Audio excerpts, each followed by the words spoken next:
50 millions de vues, waouh! Waouh, 50 millions de vues, c'est une consécration. C'est une satisfaction. C'est une fierté aussi. Nous avons le droit de vivre et de nous épanouir. Laissez-nous parler. Vous savez que l'aventure est partie d'un film, la censure du film Boribana. Quand on a réalisé ce film et qu'il y avait des difficultés pour être vu, nous avons imaginé un cadre d'expression de tous ces films qui parlent aux gens, mais qui n'ont pas le droit de citer. Et c'est comme ça qu'on a créé le Festival Ciné Droit Libre. Quand on a créé le Festival Ciné Droit Libre, on a fonctionné quelques années.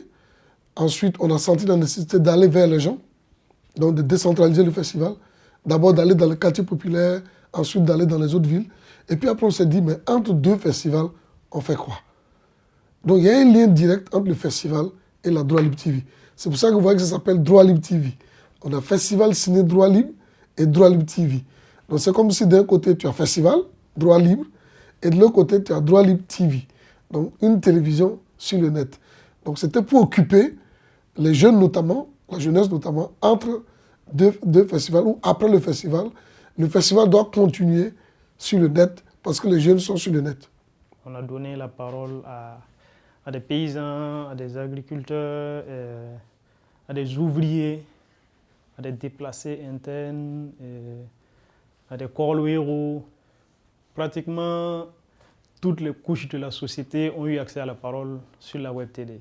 On a tourné par exemple à Logobou, où beaucoup de médias, beaucoup de réalisateurs n'y vont pas généralement. Et ça a permis de ramener à Ouaga et surtout de mettre à la lumière une situation que vivaient ces populations-là.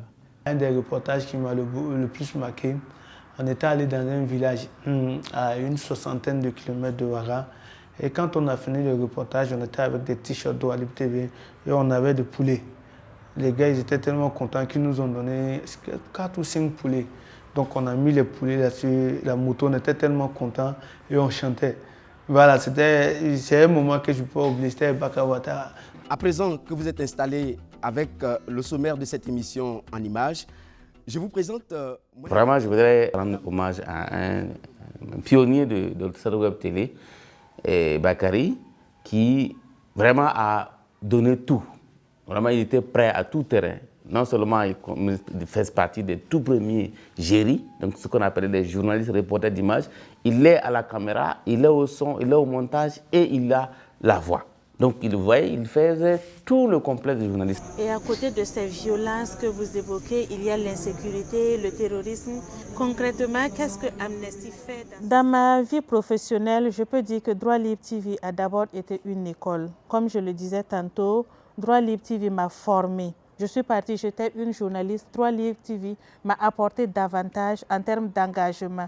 J'ai vécu le journalisme autrement en étant à Droit Libre TV. J'ai appris à construire des reportages, surtout des grands reportages à Droit Libre TV, mais des reportages beaucoup plus engagés, avec des messages derrière, avec un combat derrière, avec une vision, avec une volonté de changer quelque chose dans la vie des personnes sur lesquels nous faisions les reportages et aussi dans la vie des internautes qui nous suivent. Donc Droit Libre TV m'a appris cela, à faire le journalisme autrement, de façon engagée, en faveur des droits humains, en faveur de la liberté d'expression. 50 millions de vues, c'est une consécration.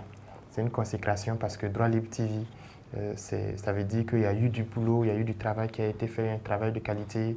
Il y a eu beaucoup de téléspectateurs parce que 50 millions, ça veut dire que c'est 3 fois la population du Burkina Faso. Et donc, en ce sens, il faut imaginer le nombre de contenus que les gens ont consommés. Et pour y arriver à un tel résultat, il faut avoir fait un travail énorme. Et Droit Libre TV, c'est d'ailleurs la première web TV, c'est celle qui a ouvert la voie au web TV au Burkina Faso et surtout sur les droits humains. Donc, 50 millions pour moi, c'est une consécration du travail abattu.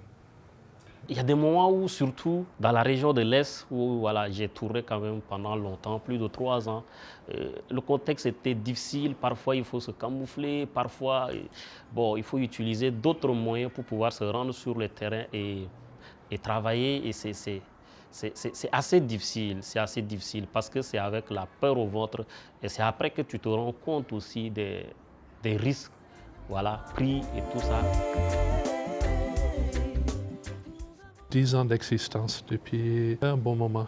Il y a beaucoup d'initiatives sur le net qui s'essoufflent avec le temps. Bon, nous, on a pu tenir bon pendant 10 ans, malgré un contexte d'insécurité et de multiples crises et de difficultés. La web télé tient toujours, il est toujours bien visité. On a fait aussi le changement des équipes professionnelles vers le Mojo et ça s'est plutôt bien passé. De plus en plus de jeunes produisent des contenus pour nous avec le téléphone, tout simplement. Donc au lieu d'envoyer des équipes professionnelles, les contenus nous parviennent maintenant de façon beaucoup plus simple, beaucoup plus facile.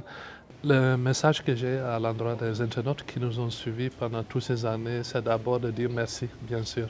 C'est de dire l'aventure continue, soyez fidèles à la chaîne et partagez aussi, c'est très important.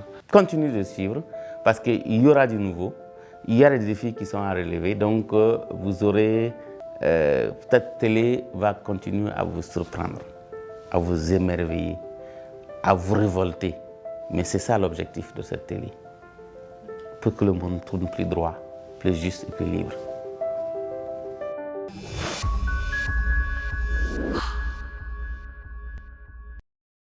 Droit Libre TV, la web télé 100% droits humains, 100% liberté d'expression.